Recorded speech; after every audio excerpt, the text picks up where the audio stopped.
Watch and burn. Hey everybody. So today I am, well, actually first off, this is the first video that I'm doing for the 2025 season of my YouTube channel. This video will be up sometime after January 1st, 2025, because I've already have a bunch of videos posted until January 1st, 2025.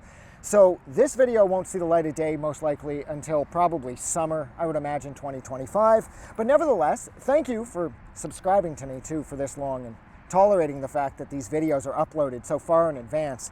But tonight I am going to be discussing the 1983 documentary, Mississippi Triangle. Now, I first grabbed this documentary from, where was I? It wasn't at my high school. I can't remember what, I think it was at Pickering High. Well, anyways, they had a bunch of them in this box in the back of the library that I was in. I was there for some reason. It had something to do with the book 1984.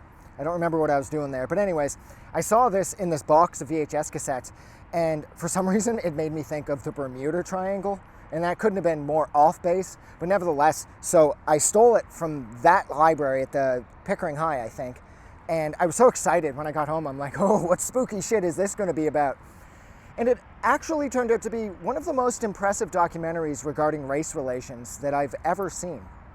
And yeah, this movie is about just that. It is about the cultural adversity that the white community, the black community, and the Chinese community all seem to be experiencing together in the Mississippi Delta throughout the 1970s and right up until the early 80s, of course, because this again came out in 1983.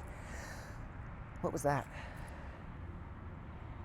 Anyways, yeah, and so I think first off, one of the most memorable things about this was this really odd sort of bleepy and bloopy electronic score that's used that is oddly reminiscent of the score for some of the earlier Faces of Death movies, which I know these two are not relatable in any way, but that is what it reminded me of. The score from this reminded me of the score used from the first Faces of Death specifically. And so I thought that was a little odd. But what this tells the story of is, like I said a minute ago, is it's just how, it's basically what it boils down to is the white people and the Chinese people are vying for control of this part of the Mississippi Delta where they live, and the black people are caught in the middle. The racial politics here get complicated so quickly because on the surface it's very clear that the white people and the Chinese people want the power and the black people just want to live. And so what inevitably happens is the white people kick the black kids out and the Chinese kids out of their schools. So the Chinese people start their own schools for the Chinese kids, and they say that the black kids are welcome there, even though it does seem like the black kids who attempt to go to the school have to jump through a bunch of additional hoops before they're accepted, which then led me to think that the Chinese people weren't quite as tolerant concerning their take on racial diversity as they were attempting to make it seem by saying that the doors were open to the black students. The white people, on the other hand, were just like, no, this school is for white kids only. Everybody else, get the fuck out, which is not really surprising. But I did like how messy this was, how the Chinese community's racism towards white people was out in full force. There was no hiding the fact that they didn't want their kids dating white people. I mean, in the same breath, they weren't exactly wild about their kids dating black people either, but they strictly forbade them from dating white people. And then, of course, it would cut to scenes of teenagers, like a Chinese girl and a white guy, who would, of course, be dating behind their parents' backs. The white kids' parents didn't care so much, but the Chinese girl's parents, she was like, if they found out that I was dating him, you know, they'd cut my head off. They would not be cool with that. And so, of course, the Chinese people have decided to band together, and they started up all of the businesses in this town where most of them live. They have the grocery store, they have the convenience store. And this one white chick tells this really fun story about how you'd pay by check, and they would hold your check for a week to see if it cleared. And then when you'd get like the check back stamped saying that it cleared, it would be all used and beaten up. And the rumor that she heard was that the Chinese people would be playing cards and they would only use the white people's checks as currency. And so at the end of the week, when they get them back, they looked like they were passed around a bunch because apparently they were used in some form of gambling by the Chinese people in the town. So basically, there's a lot of, oh wait, the other thing that I wanted to say too that I thought was really rad was the use of pop music or popular music. Like for example, Grandmaster Flash and the Furious 5 featuring Melly Mel's The Message is used in this. And I thought that was really good because it modernizes this, because other than that, the more like songs that are used are traditional songs that are sung by one of the town's residents, this old black dude, playing it on the piano, and he's singing like, "No one's gonna love you once your mother's gone." And I think he does Amazing Grace at one point as well. And it's cool, but then when they toss in The Message, like I said, it modernizes it and it sort of like brings it full circle, because this part of the Mississippi Delta does seem sort of stuck in the past. And yet when they use songs like The Message, it does update it instantly, and I thought that was really cool. What else did I want to say? It's the other thing that I thought was interesting, that despite the racial tensions that everybody is experiencing in this town, overall they do make it work. There's no violence, of course, there's no like clan-like activity here. Nobody's being murdered, no one's being assaulted, stores aren't being robbed, nothing's being firebombed.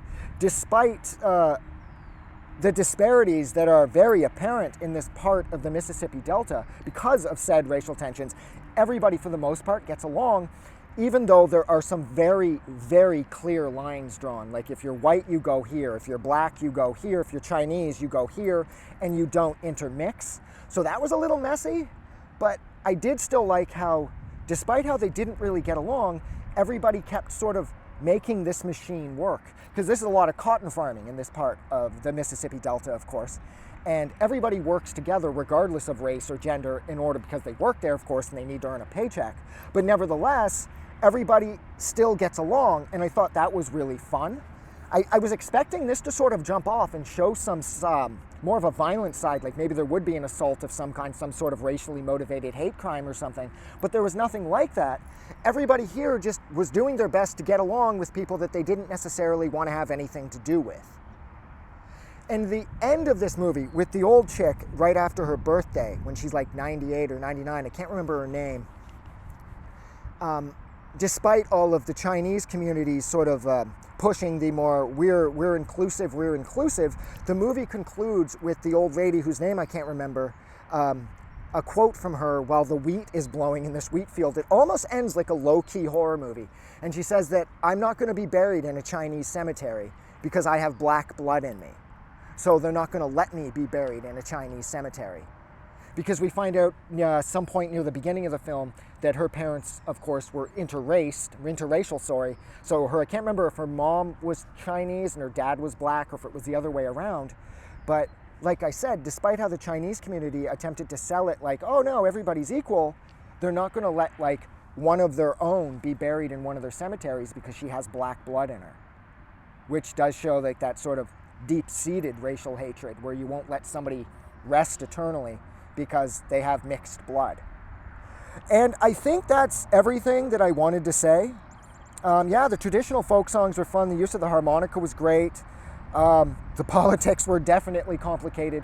And I think that's where I'm going to leave it. So thank you so much for hanging out with me for almost 9 minutes while I discussed the little-known 1983 documentary, Mississippi Triangle. Like always, if you like this review, don't forget to go out and do something nice for somebody.